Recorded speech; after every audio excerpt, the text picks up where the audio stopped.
Ну здравствуй, брат, братуха, братунец.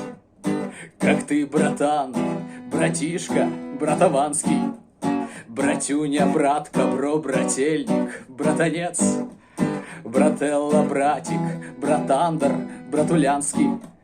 Кому ты звонишь? Ты не туда попал.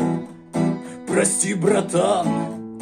Да ничего, братишка, по-братски ты мне в душу залетел. Твой номерок я, брат, добавлю в свою книжку.